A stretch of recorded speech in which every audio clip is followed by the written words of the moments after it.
Now, Lenny, I have to say, Yes. I want to do a height match-up. Oh, you've sit down. Have I sat down? Can we do it sitting down? Hang on, I'll stand up. I'm happy to stand I up. think you might be the first person I've interviewed who's taller than me. You've got to take them shoes off. Come on. Shoes off now. You got heels. Right, I'll take mine off if you take yours. I'll take mine off. I don't care. You can bear the smell. I can bear the smell. I think mine smells worse than yours. You ready? Yes. Okay. You're cheating. That's not going to work at all.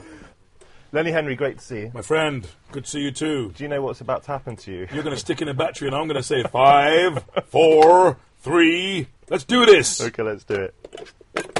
5, 4, 3, 2, 1.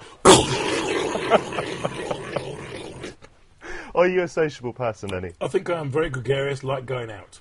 Are you vain? A bit, yeah. My wife once made me a birthday cake with a mirror on it, with a model of me doing sit-ups, looking at myself in the mirror. So she, at the time, she thought I was going to the gym a lot and being a bit too overly fussy about my body. But I think blokes are now. A lot of guys like me down the gym. You have been married to Dawn French for nearly 25 years. Have I? I think so. I thought it was Victoria Wood. Yeah, I have. 25 years this autumn? Yes, I think. What is it? Is that? I think that's Underfelt.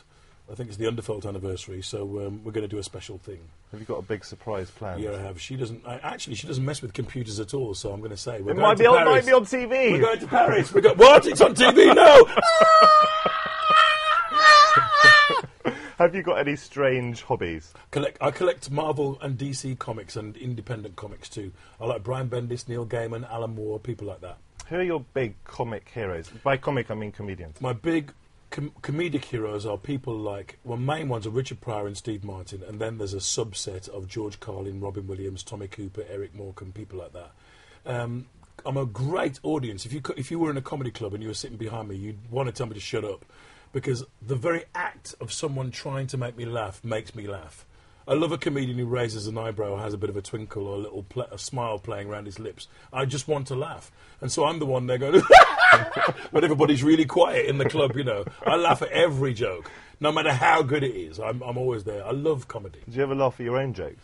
Well, when we're writing, they're the ones if you're laughing at your own jokes, they're the ones you end up using. And do you and Dawn make each other laugh? Yeah, we do, yeah.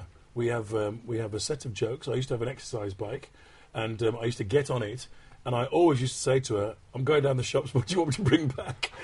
And, yeah, 25 years, same joke, every day.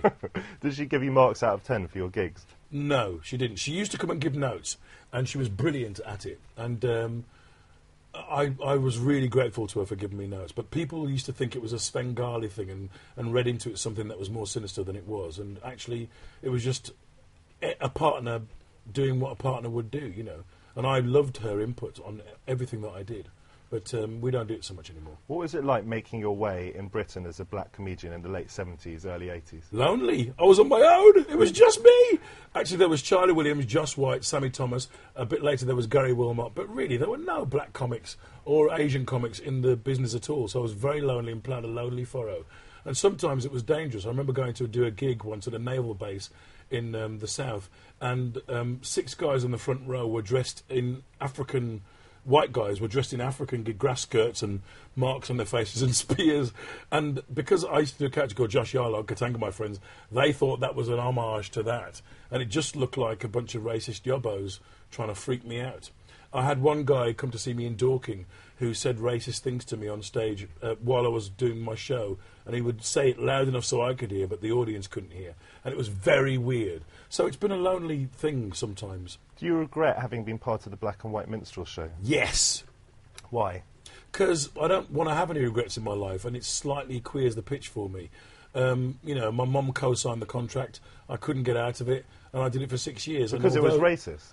Well, it's a sort of very famously racist institution. Actually, people are very nice, and the bloke who ran it was was my mentor for many, many years. There was no malice intended, but it comes from out of a slave tradition, you know, and I didn't enjoy the experience. You've been playing Othello. Yes. What do you feel you've brought to the role?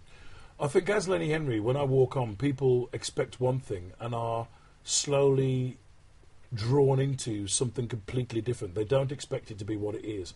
And, I've had this a lot. I think you're going to walk on and roll your eyes, and then suddenly you're not doing that. You're being Othello, and it's incredibly enthralling, and thank God for that.